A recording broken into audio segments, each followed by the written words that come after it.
आइए दोस्तों वीडियो को स्टार्ट करते हैं। पहला क्वेश्चन कह रहा है spending time and going on vacation with your family is a technique of. अपनी फैमिली के साथ टाइम स्पेंड करना और वैकेशन में जाना किस चीज की टेक्निक है? आंसर हो जाएगा stress management.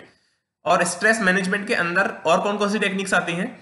Yoga, meditation, going on vacation with family जो कि क्वेश्चन में दिया हुआ है, और चौथा है taking nature walks. Taking nature walks. ठीक है, आगे बढ़ेंगे। Second question, if a person is under stress for a prolonged period of time, अगर कोई बंदा स्ट्रेस में है लंबे समय से तो उसको क्या समस्या हो सकती है? हेल्थ प्रॉब्लम्स हो सकती हैं, मेंटल ट्रबल्स भी हो सकते हैं। आंसर हो जाएगा C, both of the above. Third question देखते हैं, which of the following trap small children into inappropriate relations. इनमें से कौन सा है जो कि छोटे बच्चों को इनएप्रोप्रिएट रिलेशंस में ट्रैप कर लेता है? आंसर होगा ऑनलाइन प्रीडेटर्स। Online predators. अच्छा, कुछ लोग बोलते हैं भैया आप साथ के साथ मिटा देते हो, हमें स्क्रीनशॉट लेना होता है। तो ये लो भाई, टिक लगा के अलग से दे देंगे आपको, आप आराम से स्क्रीनशॉट लो। ठीक है, ले लो भाई स्क्रीनशॉट। आगे बढ़ेंगे, फोर्थ क्वेश्चन देखते हैं, which of the following functions is not performed using a mouse. तो इनमें से कौन सा फंक्शन आप माउस से नहीं करते हो? होवर हम माउस से ही करते हैं, राइट क्लिक भी माउस से करते हैं, ड्रैग एंड ड्रॉप भी माउस से करते हैं। आंसर हो जाएगा टर्न ऑन। कंप्यूटर को टर्न ऑन आप माउस से नहीं करते हो। ठीक है, राहुल डिसाइड करता है चाट और पानी पूरी बेचेगा, तो वो सेल्फ एम्प्लॉयड है या वेज एम्प्लॉयड है? ये बताओ मुझे। वेज एम्प्लॉयड कौन होता है? जो किसी दूसरे बंदे या फिर दूसरे ऑर्गेनाइजेशन के लिए काम करता है और सैलरी लेता है। सेल्फ एम्प्लॉयड कौन होता है? जो खुद का काम करता है और सैलरी का तो कोई चक्कर ही नहीं है फिर। ठीक है, तो ये खुद का काम कर रहा है ना, तो सेल्फ एम्प्लॉयड हो गया। आगे बढ़ेंगे, move a file from one location to another. अगर मुझे फाइल कोई भी फाइल एक जगह से दूसरी जगह पे मूव करनी है तो मैं क्या यूज करूंगा? तो उसके लिए मैं कट पेस्ट यूज करूंगा। मतलब एक लोकेशन पे यहाँ पे फाइल थी और मुझे यहाँ से उठा के यहाँ पे रखनी है, तो यहाँ से उसे कट कर दूंगा और यहाँ पे पेस्ट कर दूंगा।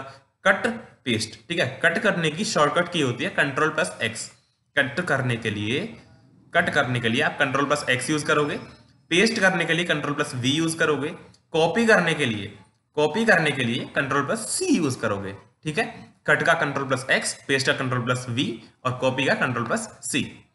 अगर किसी फाइल की मुझे डुप्लीकेट कॉपी बनानी होती, अगर यहाँ पे तो मैं मूव कर रहा हूँ एक लोकेशन से दूसरी लोकेशन पे, अगर उसी की डुप्लीकेट कॉपी बनानी होती तो मैं कॉपी पेस्ट का यूज करता। ठीक है, तो ले भाई स्क्रीनशॉट भी ले लो, खुश रहो आप। ठीक है, आगे बढ़े। That is our body's way of responding to any kind of demand.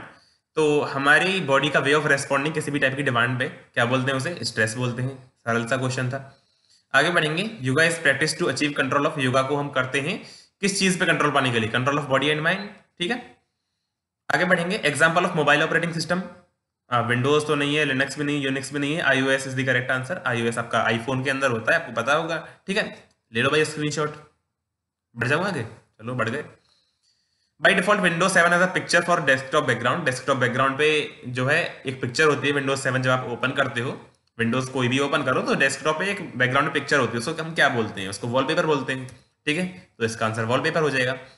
Which type of entrepreneurship में, मतलब in which type of entrepreneurship research is conducted to completely define a specific and core collective problem. यानी कि कोई सामाजिक समस्या के बारे में रिसर्च की जाती है और उसको सॉल्व करने का प्रयत्न किया जाता है। मतलब किस टाइप के एंटरप्रेन्योरशिप में किसी प्रॉब्लम के ऊपर, किसी स्पेसिफिक प्रॉब्लम के ऊपर रिसर्च की जाती है। ठीक है, तो आंसर सोशल एंटरप्रेन्योरशिप हो जाएगा। इसमें क्या होता है कि समाज की समस्याओं का समाधान किया जाता है, सोशल प्रॉब्लम्स का सॉल्यूशन दिया जाता है। ठीक है, आगे बढ़ेंगे, वुमेन एंटरप्रेन्योर का नाम बताना है जिनको queen of herbal beauty care से जाना जाता है। वो कौन से वुमेन एंटरप्रेन्योर हैं जिनको हम queen of herbal beauty care बोलते हैं? आंसर हो जाएगा शहनाज हुसैन। इनको हम queen of herbal beauty care के नाम से जानते हैं। ठीक है, तो ले लो भाई स्क्रीनशॉट फिर से। आगे बढ़ेंगे, if students are unable to meet their assignment submission deadlines then which type of stress may induce। ठीक है, तो अगर स्टूडेंट्स जो है असाइनमेंट को टाइम से सबमिट नहीं कर पाते हैं तो किस टाइप की स्ट्रेस उनमें आ सकती है? किस टाइप की स्ट्रेस वो फील कर सकते हैं? आंसर हो जाएगा मेंटल स्ट्रेस। ठीक है, 14 क्वेश्चन देखो, where are the files and folders deleted by the user stored in the computer. जो फाइल्स फोल्डर्स मैंने डिलीट कर दी हैं वो कहाँ पे जाएंगी? रिसाइकल बिन में जाएंगी। 15th question, which ancient practice includes series of postures and breathing exercises practice to achieve control of body and mind। तो भाई वो कौन सा एंशियंट प्रैक्टिस है, कौन सी पुराने जमाने की प्रैक्टिस है जिसमें सीरीज ऑफ पोस्चर्स यानी कि आसन होते हैं और ब्रीदिंग एक्सरसाइजेज होती हैं जिससे कि हम बॉडी और माइंड पे कंट्रोल कर सकते हैं? जो मैंने इतनी देर में क्वेश्चन पढ़ाया ना, कुछ लोगों ने ये भी स्किप कर दिया होगा आगे बढ़ा बढ़ा के, टाइम नहीं है यार, कल का एग्जाम है ना। तो योगा इसका आंसर होगा, ठीक है। मैं कोशिश करता हूं कि आपका कम से कम समय लगे और ज्यादा से ज्यादा क्वेश्चन हम कर पाए, ठीक है। How do entrepreneurs innovate into the market? तो एंटरप्रेन्योर्स इनोवेट कैसे करते हैं? इनोवेट करने का मतलब है कुछ ना कुछ नया बनाना, कुछ ना कुछ हटके काम करना और सोसाइटी की प्रॉब्लम्स को सॉल्व करना, है ना। तो आंसर हो जाएगा by bringing unique and new products and services. तो नया बनाना मतलब यही हो गया, ए वाला ऑप्शन, ठीक है। नए नए प्रोडक्ट्स और सर्विसेज मार्केट में लेके आना, ठीक है। शॉर्टकट कीज बतानी है पेस्ट करने के लिए, अभी थोड़ी देर पहले बताई थी। कंट्रोल प्लस वी होती है पेस्ट करने के लिए, कंट्रोल प्लस सी होती है कॉपी करने के लिए, पी होती है प्रिंट करने के लिए, और एक्स होती है कट करने के लिए, ठीक है। एक फंक्शन बताना है एंटरप्रेन्योर का। एंटरप्रेन्योर के मैंने आपको 4-5 फंक्शन पढ़ाए थे। कौन से? मैनेजरियल फंक्शन, एंटरप्रेन्योरियल फंक्शन, ठीक है, और कॉमर्शियल फंक्शन, प्रमोशनल फंक्शन। तो इनमें से कोई भी एक लिखना था, मैंने आपको चारों लिख के दे दिए, ठीक है। स्क्रीनशॉट नहीं ले पाएगा? लो भाई स्क्रीनशॉट लो, ये लो, कंट्रोल प्लस वी है ना पेस्ट के लिए। आगे बढ़ेंगे। Managing stress is about making, managing stress में हम क्या करते हैं, मतलब जब हम स्ट्रेस मैनेजमेंट की बात करेंगे तो वहां पे किस चीज की चर्चाएं की जाती हैं? To visit a psychologist? नहीं। Develop emotional stability? नहीं। To be able to cope effectively with daily pressures, daily pressure से इफेक्टिवली हमें उभर के बाहर आना है, तो इसमें स्ट्रेस मैनेजमेंट ये चीजें आती हैं। आंसर हो जाएगा सी। और फन ट्रिप के लिए प्लान करना? अरे नहीं। आगे बढ़ेंगे, 20th क्वेश्चन देखते हैं। Type of motivation we do things because they make us happy healthy and feel good, यानी कि वो चीजें करना जिनको करने में हमें अच्छा लगता है, जो काम हमें पसंद आता है वो काम करना। तो उसके लिए कौन सा टाइप का मोटिवेशन होता है? आंसर हो जाएगा इंटरनल मोटिवेशन। क्या हो जाएगा? Internal motivation. आगे बढ़ेंगे। एंटीवायरस क्या करता है, कैसे प्रोटेक्ट करता है अपने डिवाइस को? तो ओवर हीटिंग से बचाता है? नहीं। परफॉर्मेंस इंक्रीज करता है? नहीं। बैकअप करता है? नहीं। डाटा को करप्ट होने से बचा लेता है? तो आंसर हो जाएगा सी। लो भाई टिक लगा देंगे फिर से, वही काम हमारा। तो सी यहाँ पे था, बी यहाँ पे था, और शायद सी यहाँ पे था, ठीक है। तो ले लो भाई स्क्रीनशॉट। आगे बढ़े। हाँ, तो इंटरनल मोटिवेशन और एक्सटर्नल मोटिवेशन थोड़ा सा पढ़ाना चाहता हूँ मैं आपको, क्योंकि ये वीडियो मैं व्यूज के लिए और पैसे के लिए नहीं लाया हूँ, ये वीडियो मैं सच में आपके लिए ही लाया हूँ। तो जो चीज़ मुझे इंपॉर्टेंट लगेंगी उसको मैं थोड़ा सा डिटेल में बढ़ा दूंगा। इंटरनल मोटिवेशन में किसी भी चीज़ से आप लव करते हो, किसी भी काम से आप प्यार करते हो, तो उस काम को आप करते हो। जो चीजें आपको हैप्पी हेल्दी और फील गुड कराती हैं, आप वो काम करते हो, तो उसको हम इंटरनल मोटिवेशन बोलेंगे। एग्जांपल देख लो, आप एनुअल डे फंक्शन में परफॉर्म कर रहे हो, जैसे कि आप कुछ ना कुछ नया सीख पाए, जैसे कि डांस करना, सिंगिंग करना, इससे आपको अच्छा फील होता है, तो ये आपका इंटरनल मोटिवेशन में आ गया। अच्छा, एक्सटर्नल मोटिवेशन में किसी रिवार्ड के लिए आप काम करते हो, ठीक है। तो कोई काम कर रहा है, जैसे कि आपको रेस्पेक्ट मिले, रिकॉग्निशन मिले, एप्रिसिएशन मिले, तो वो एक्सटर्नल मोटिवेशन कहलाएगा। जैसे कि सुरेश ने पार्टिसिपेट किया 100 मीटर रेस में और वो प्राइज जीत गया, तो इससे उसे मोटिवेशन मिला कि वो डेली प्रैक्टिस करने जाए, सुबह सुबह दौड़ मारने जाए, ठीक है। तो क्या हुआ, ये एक्सटर्नल मोटिवेशन है। समझ गए? जिस चीज से हम प्यार करते हैं उसको हम करते हैं, तो वो इंटरनल मोटिवेशन है। और हम अगर किसी दूसरी चीज की वजह से, किसी रिवार्ड या फिर किसी भी टाइप के लालच की वजह से अगर हम मोटिवेट हो रहे हैं, तो उसको हम एक्सटर्नल मोटिवेशन बोलेंगे, ठीक है। समझ में आ गया? याद रखना ये चीज। आगे बढ़ेंगे। First screen that is after displayed after switching on the Windows, जैसे आप विंडोज को स्विच ऑन करते हो तो जो फर्स्ट स्क्रीन आती है उसको हम क्या बोलते हैं? डेस्कटॉप बोलते हैं। Question number 23। Devesh is always tensed during exam time, he is a sincere and studious student, but the thought of exams creates anxiety in him, which stress management technique that you would suggest to help him? तो देखो, देवेश को exam time में tension होती है, वो sincere बच्चा है, लेकिन एग्जाम के नाम से थोड़ी सी एंजाइटी होती है उसे। तो आपको बताना है कि आप कौन सी स्ट्रेस मैनेजमेंट टेक्निक उसे सजेस्ट करोगे। तो मैंने आपको बताया था स्ट्रेस मैनेजमेंट टेक्निक्स कौन कौन सी होती हैं। Yoga, meditation, vacation with family, exercise, nature walks, ये सब होती हैं। तो योगा भी ठीक है, एक्सरसाइज भी ठीक है, वेकेशन भी ठीक है, ऑल ऑफ दीज आपका आंसर हो जाएगा। कैस्पर्सकी और मैकेफी किसके एग्जाम्पल हैं? एंटीवायरस सॉफ्टवेयर के, ठीक है। इसका आंसर था डेस्कटॉप। स्क्रीनशॉट ले लीजिए, आगे बढ़ते हैं। 25th क्वेश्चन कह रहा है, type of self employment where one is running a business to satisfy the needs of people and looking for ways to make the business better to make profits. वो type of self employment जहां पे कोई बंदा business run कर रहा है लोगों की जरूरतों को पूरा करने के लिए और अपने बिजनेस को भी अच्छा से अच्छा बनाने के लिए नए नए तरीके ढूंढ रहा है, तो उसको हम क्या बोलते हैं? उसको हम बोलते हैं एंटरप्रेन्योर, ठीक है। 26 क्वेश्चन कह रहा है, सुशीला डिसाइड करती है to sell her company tyres in Sri Lanka, तो वो अपनी कंपनी के टायर्स को श्रीलंका में बेचने के बारे में सोचती है और बेचती है, लेकिन वहां पे वो नहीं बेच पाती है और उसको घाटा हो जाता है, उसको लॉस हो जाता है। तो वो अपोलोजाइज करती है अपने एम्प्लॉयज को, बोलती है कि कोई बात नहीं, आई एम सॉरी, हम अच्छा नहीं कर पाए इस बार, ठीक है। तो वो कहती है कि वो प्लान बेटर नेक्स्ट टाइम, वो मतलब अच्छा प्लान करेगी अगली बार। तो इसमें उसे आपको कौन सी क्वालिटी दिख रही है वो बताना है आपको, ठीक है। Takes responsibility for her mistakes, अपनी गलतियों की रेस्पॉन्सिबिलिटी ले रही है, बिल्कुल सही है, यही आंसर होगा इसका, ठीक है। डिसीजन लेने से पहले सोचती है, ऐसा तो कुछ होना नहीं चाहिए, तो बी ऑप्शन वगैरह मुझे कहीं भी करेक्ट नहीं दिख रहा है, आंसर हो जाएगा takes responsibility for her mistakes. आगे बढ़ेंगे, body's way of responding to any kind of demand, ये क्वेश्चन फिर से आ गया, थोड़ी देर पहले ही कराया था आपको। आंसर है इसका स्ट्रेस, इसका क्या था, ये था, और इसका आपका डी था शायद, है ना। तो ले लो screenshot. Physical sign of stress इनमें से कौन सा नहीं है? ड्राई माउथ फिजिकल साइन है, फटीग यानी कि थकान भी आपको फिजिकल साइन है, कोल्ड हैंड्स भी आपका फिजिकल साइन है, गिल्ट आपका मेंटल साइन है। फटीग का मतलब होता है थकान, थकावट, ठीक है। गिल्ट जो है और फ्रस्ट्रेशन और एंग्जाइटी, ये तीनों आपके मेंटल साइंस के अंदर आते हैं, ठीक है। आगे बढ़ेंगे, तो इसका आंसर बी था, ठीक है। Conscious knowledge of your own self capabilities feelings and one's own character is called as, तो अपने खुद के बारे में नॉलेज होना, अपनी कैपेबिलिटीज के बारे में, अपनी फीलिंग्स के बारे में, अपने कैरेक्टर के बारे में नॉलेज होना, उसको हम क्या बोलते हैं? उसको हम बोलते हैं सेल्फ अवेयरनेस, ठीक है। जीयूआई की फुल फॉर्म क्या होती है? Graphic user interface, graphic user interface, ठीक है भाई। चलो 31, any one use of antivirus, थोड़ी देर पहले एमसीक्यू में सेम क्वेश्चन आया था। तो एंटीवायरस का कोई भी यूज हमारे डाटा को करप्ट होने से बचाता है, हमारे डाटा को चोरी होने से बचाता है, कोई भी लिख सकते हो, ठीक है। Prevent data from getting corrupt, it is needed for device protection, ठीक है, कोई बात नहीं। आगे बढ़ेंगे, इनमें से कौन सा जो है एंटरप्रेन्योर का मैनेजरियल फंक्शन है? तो यहाँ पे प्लानिंग बहुत ही फेमस फंक्शन है, मैनेजरियल फंक्शन आता है। और यहाँ पे जो है ये सब चीजें जो फंक्शंस हैं एंटरप्रेन्योर के, मैंने आपको बताया था मैनेजरियल, एंटरप्रेन्योरियल, कॉमर्शियल, प्रमोशनल, 4 तरह के फंक्शन बताए थे। चारों में जितनी भी लिस्ट आती है वो सभी आप याद कर लेना। जब मैंने सैंपल पेपर 2 कराया था, ये वाला क्वेश्चन सैंपल पेपर 2 का है, सेकंड सैंपल पेपर का, तो उसमें मैंने आपको एक फ्लो चार्ट टाइप दिया था, एक माइंड मैप टाइप दिया था, उसका आप स्क्रीनशॉट ले लेना जरूर, आपने ले लिया होगा तो उसमें ये लिस्ट आपको मिल जाएगी, आप सभी को याद कर लेना, ठीक है। आगे बढ़ेंगे, मिस्टर मोहन ओनर है एक बिस्किट फैक्ट्री के। सैंपल पेपर 2 का लिंक मैं आपको डिस्क्रिप्शन में दे दूंगा, सैंपल पेपर 1 का भी, सैंपल पेपर 2 का भी, क्वेश्चन सीरीज का भी, उसकी समस्या आपको नहीं होनी चाहिए, ठीक है।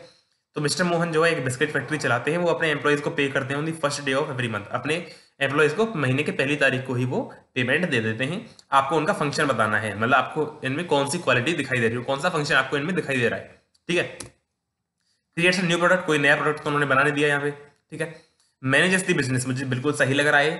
टेक्स रिस्क, भाई इसमें कौन सा रिस्क है भाई, सैलरी देने में। डिवाइस इनकम, इनकम डिवाइड करने वाला बहुत लोगों को सही आंसर लग सकता है, लेकिन ये सही नहीं है, क्योंकि इनकम डिवाइड करने का मतलब है कि आपकी जो भी इनकम हो रही है आपके बिजनेस में, वो आप कहाँ कहाँ डिवाइड कर रहे हो। आप मशीनरी में डिवाइड कर रहे हो, आप जो है रॉ मटेरियल में कुछ इन्वेस्ट कर रहे हो उसमें से, ठीक है। तो डिवाइड इनकम में वो सब चीजें आ जाएंगी, तो मैनेजेस दी बिजनेस इसका करेक्ट आंसर हो जाएगा, ठीक है। इसका प्लानिंग था। चलो आगे बढ़ेंगे, 34 देखो, फाइंड डायलॉग बॉक्स के लिए आपको कौन सी शॉर्टकट की यूज करनी होती है? Ctrl+F, ठीक है। आगे बढ़ेंगे, enable an ability to regulate one's own emotions when necessary and help others to do the same, यानी कि अपने खुद के इमोशंस को रेगुलेट करना और दूसरों को भी हेल्प करना, ठीक है। इसको हम क्या बोलते हैं? इसको हम बोलते हैं मैनेजिंग इमोशंस, ठीक है। क्वेश्चन नंबर 36 कह रहा है, Freddie works hard to be selected in the school football team, what type of motivation is this? Freddie work hard कर रहा है स्कूल फुटबॉल टीम में सेलेक्ट होने के लिए, तो किस टाइप का मोटिवेशन है? ये एक्सटर्नल मोटिवेशन है, ठीक है। इंटरनल और एक्सटर्नल कौन कौन से मोटिवेशन होते हैं मैंने आपको थोड़ी देर पहले बता ही दिया था। जिस चीज से आप लव करते हो उसके लिए मोटिवेटेड हो तो वो इंटरनल हो गया, और जो एक्सटर्नल रिवार्ड है, रिवार्ड के लिए जो आप वर्क हार्ड करते हो तो वो एक्सटर्नल मोटिवेशन हो गया, ठीक है। आगे बात करेंगे, आप क्या करोगे इंश्योर करने के लिए सिक्योर ऑनलाइन ट्रांजेक्शन? तो पहला ऑप्शन है लॉक योर कंप्यूटर, नहीं। गिव क्रेडिट कार्ड और bank details only on secure website, जो सिक्योर वेबसाइट है उन्हीं पे आप अपनी बैंक डिटेल्स शेयर करोगे, तो आंसर बी होगा, बिल्कुल सही। आगे बढ़ेंगे, 38 क्वेश्चन लंबा चौड़ा है, आप वीडियो पॉज करके पढ़ लो इसे। पता है नहीं पढ़ोगे, मुझे पता है आप इसे नहीं पढ़ोगे, क्योंकि बैठा तो हूं मैं यहाँ पे पढ़ने के लिए, चलो तो पढ़ लेंगे। देखो, there was a young boy who was fond of playing football and wanted to become a football player. Young boy था, वो उसे फुटबॉल से लगाव था भाई, फॉन्ड ऑफ प्लेइंग फुटबॉल है तो प्यार करता है फुटबॉल से, ठीक है। इंटरनल मोटिवेशन आंसर हो गया अभी, क्या भैया पूरा पढ़ा भी नहीं, चलो पढ़ लेंगे। देखो, he join the football academy and came regularly to practice but never made. अच्छा, क्वेश्चन पूरा पढ़ना चाहिए, ऐसे नहीं है कि पहला लाइन पढ़ के आंसर दे दिया, क्वेश्चन पूरा पढ़ना चाहिए। वैसे आंसर इंटरनल ही होगा इसका, पक्का बताया मुझे, ठीक है। But never made it to the team. For 4 days the boy did not show up any practice. The matches had become and his team was playing the finals. He showed up for the finals. He went to the coach and pleaded him to let him play for the match. The coach had never seen the boy play like this before. The game started and boy played like a ball on fire. Every time he got the ball, he shot a goal. Needless to say, he was the star of the game and his team won. What type of motivation the boys demonstrate? Football खेलता था, जाता था coaching, मतलब training लेने जाता था, practice करता था, लेकिन टीम के लिए कभी भी अच्छा परफॉर्म नहीं कर पा रहा था। लेकिन वो मेहनत करता है और प्रैक्टिस के लिए नहीं गया था 2-3 दिन। पता नहीं क्या क्या हुआ, उसने फिर कोच से बहुत ही विनती की, सर मुझे प्लीज़ फाइनल में खेलने का मौका दिया जाए, और कोच ने फाइनली उसका मौका दिया और उसने फाइनल में ऐसी धूम मचाई, वो स्टार बन गया गेम का। उसने जब जब उसके तरफ बॉल आई तब तो उसने गोल मारा, और ठीक है। तो किस टाइप का मोटिवेशन हुआ? ये इंटरनल मोटिवेशन हुआ। आगे बढ़ेंगे। क्वेश्चन नंबर 39 में 2 स्टेटमेंट्स दे रखे हैं, कौन सा सही है कौन सा गलत है ये बताना है बस। देखो, स्टेटमेंट 1 है a realistic goal is one that has no timeline और प्लान्स फॉर एग्जीक्यूशन। एक रियलिस्टिक गोल वो होता है जिसमें कोई भी टाइमलाइन और कोई भी प्लान्स नहीं होता एग्जीक्यूट करने के लिए। बिल्कुल गलत बात है भाई, प्लानिंग के साथ ही हम चलते हैं रियलिस्टिक गोल में। तो स्टेटमेंट 1 जो है इनकरेक्ट हो गया। स्टेटमेंट 2 क्या कह रहा है? Breaking down big goals into small parts will make the goal achievable. बड़े गोल्स को छोटे छोटे पार्ट्स में तोड़ के हम आगे बढ़ेंगे तो उससे गोल को अचीव करने में आसानी होगी। बिल्कुल सही बात है। तो 1 करेक्ट, 1 इनकरेक्ट है और सेकंड करेक्ट है, तो ये रहा D option is the correct answer, ठीक है। आगे बढ़ेंगे। 40th क्वेश्चन कह रहा है how are the steps that take place while starting a computer, here is the steps in correct order. तो 5 स्टेप्स दे रखी हैं आपको और आपको इन स्टेप्स का करेक्ट ऑर्डर बताना है। सबसे पहले power on self test POST start होगा, ठीक है। थर्ड स्टेप सबसे पहले आएगी, तो पहला और खत्म, दूसरा खत्म। उसके बाद ऑपरेटिंग सिस्टम स्टार्ट होगा, तो तीसरे के बाद चौथी स्टेप आ रही है, तो पहले ही आंसर दिख गया सी। तो आगे बढ़ेंगे, फिर भी एक बार देख लेते हैं। फिर उसके बाद वेलकम स्क्रीन आएगी, उसके बाद लॉगिन स्क्रीन आएगी, उसके बाद डेस्कटॉप स्क्रीन तो भाई लॉगिन के बाद ही आएगी, सीधी सी बात है। तो सेकंड के बाद ही आएगा फर्स्ट, तो इतना तो आप समझ सकते हो। तो आंसर इसका सी होगा जब हम कंप्यूटर को स्टार्ट करते हैं, ठीक है। तो भाई ठीक मार्क दे देते हैं आपको, इसका भी, इसका डी था और इसका हो गया आपका सी, ठीक है। आगे बढ़ेंगे। स्ट्रेस मैनेजमेंट का जो एबीसी है उसमें ए का मतलब होता है एडवर्सिटी, ठीक है। तो वो क्या बताता है? वो बताता है आपका स्ट्रेसफुल इवेंट, ठीक है। आगे बढ़ेंगे। जो एबीसी होते हैं स्ट्रेस के, वो क्या क्या होते हैं? एडवर्सिटी, बिलीव्स एंड कॉन्सिक्वेंसेस, ठीक है। देखो एमसीक्यूज यहाँ पे खत्म हो जाते हैं। मैं यहाँ पे आपको 2 टॉपिक्स पढ़ाने वाला हूँ अब, जिनमें से क्वेश्चन आने की पॉसिबिलिटी है एग्जाम में। अच्छा भैया, एमसीक्यूज की वीडियो थी, केवल एमसीक्यूज करा के खत्म कर देते, व्यूज भी अच्छे आ जाते, क्योंकि छोटी वीडियो रहती तो ज्यादा व्यूज आते, पैसे भी अच्छी कमाई हो जाती। लेकिन मेरा मोटिव यहाँ पे पैसे कमाना बिल्कुल भी नहीं है। मैं चाहता हूँ कि जितने भी बच्चे मुझसे पढ़ रहे हैं, देखो आईटी में जितने भी चैनल्स हैं, जितने भी चैनल्स पे आईटी पढ़ाई जा रही है इस टाइम पे, सबसे कम व्यूज मेरे ही आते हैं, ये तो आपको पता ही होगा, ठीक है। अब क्या है ना, अच्छा कम व्यूज आने का रीजन क्या है? रीजन सिंपल सा है कि मैं थोड़ा सा पूरा पढ़ा देता हूँ, मैं पूरा पढ़ा देता हूँ जो भी होता है। रीजन तो ये है बस। अच्छा, छोड़ता नहीं हूँ कुछ भी। अब क्या है कि जो भी बच्चे मुझसे पढ़ रहे हैं, जो भी स्टूडेंट्स मुझसे पढ़ रहे हैं, बेशक कम पढ़ रहे हैं, ये मेरी रिस्पॉन्सिबिलिटी है कि उनका मैं पूरा कराऊं, उनका एक एक टॉपिक, एक एक पॉइंट क्लियर करा दूं, जिससे एग्जाम में कोई भी क्वेश्चन उनसे ना छूटे, ठीक है। तो उसी के लिए मैं यहाँ पे एक लेके आया हूं। शुरू करते हैं। देखो, difference between interest and abilities. वैसे मेरा भी कल बोर्ड एग्जाम है, मैं क्लास 12th में हूं, मेरा कल फिजिकल एजुकेशन का एग्जाम है, लेकिन इंटरनल मोटिवेशन है ना, इंटरनल मोटिवेशन, ठीक है। आगे बढ़ेंगे। देखो, इंटरेस्ट और एबिलिटीज में आपको डिफरेंस बताना है। इंटरेस्ट क्या होता है? जिस चीज को आप पसंद करते हो या फिर जिस चीज को करने से आपको खुशी मिलती है, जिस काम को करने से आपको खुशी मिलती है, उसको हम इंटरेस्ट बोलते हैं। Things that you like to do in your free time and that make you happy, ठीक है। एबिलिटी एंड एक्वायर्ड और नेचुरल कैपेसिटी, कोई ऐसी क्षमता जो आपने बाद में हासिल की हो या फिर भगवान ने आपको दी हो, नेचुरल हो, ठीक है, वो आपकी एबिलिटी होती है। इंटरेस्ट में things you are curious about और would do even if no one asked you to do it. जिन चीजों के बारे में आप क्यूरियस यानी कि उत्सुक रहते हो और कोई आपसे नहीं भी कहे उस काम को करने के लिए, तो भी आप उस काम को करते हो, तो आपका उस काम में इंटरेस्ट है, ठीक है। एबिलिटी क्या है? Ability enables you to perform a particular job और टास्क विद कंसिडरेबल प्रोफिशिएंसी, एक अच्छी प्रोफिशिएंसी के साथ, एक अच्छी एफिशिएंसी के साथ उस काम को आप कर सकते हो, क्योंकि आपके अंदर पोटेंशियल है उस काम को करने का। तो आप किसी भी उस पर्टिकुलर जॉब को, उस पर्टिकुलर काम को अच्छे से कर सकते हो। ठीक है। इंटरेस्ट में एक और पॉइंट दे रखा है यहाँ पे, things you want to learn और would like to do in the future. Interest वो चीज है जिसको आप सीखना चाहते हो और फ्यूचर में करना चाहते हो। ठीक है। दूसरा टॉपिक है स्मार्ट गोल्स। कोई भी गोल हमें अचीव करना है तो उसके बारे में 5 चीजें दे रखी हैं। गोल स्पेसिफिक हो, मेजरेबल हो, अचीवेबल हो, रियलिस्टिक हो और टाइम बाउंड हो। ठीक है। पहले तो स्मार्ट की फुल फॉर्म याद कर लो, specific, measurable, achievable, realistic and time bound. ठीक है। अब एक काम करो ना, वीडियो पॉज करके इसे रीड कर लो, बहुत ही आसान है, बहुत ही आसान है। देखो वीडियो पॉज करो, बस इसे रीड कर लो आराम से, स्पेसिफिक को, मेजरेबल को कर लिया, वीडियो पॉज करके रीड कर लिया ना, रीड कर लो बस, थोड़ा थोड़ा समझ में आ जाएगा बस। आगे अचीवेबल, रियलिस्टिक और टाइम बाउंड, इसको समझ में आ जाएगा। देखो कठिन बिल्कुल भी नहीं है, एग्जाम्पल के साथ यहाँ पे लिखा हुआ है, बस रीड कर लो आप इसे। ठीक है, कर लिया ना इसको रीड। ठीक है, तो भाई ऑल दी वेरी बेस्ट, आपका एग्जाम है कल, और मुझे उम्मीद है कि आपका एग्जाम बहुत ही अच्छा होगा। और पहली बात, आसान आता है एग्जाम, बिल्कुल भी कठिन नहीं रहता। ठीक है, और चॉइस तो इतनी है एग्जाम में, 5 में से 3 क्वेश्चन करने हैं यार, लास्ट में 4-4 नंबर के जो लॉन्ग क्वेश्चन है, 5 में से आपको 3 करने हैं मात्र, सोचो। ठीक है, तो बस इसके लिए भी एक टिप्स की वीडियो बना देंगे, चलो, कि last minute tips for your exam, कुछ ऐसी वीडियो बना दूंगा, उस पर व्यूज आ जाएंगे। ठीक है, चलो तो फिर मिलते हैं, थैंक यू।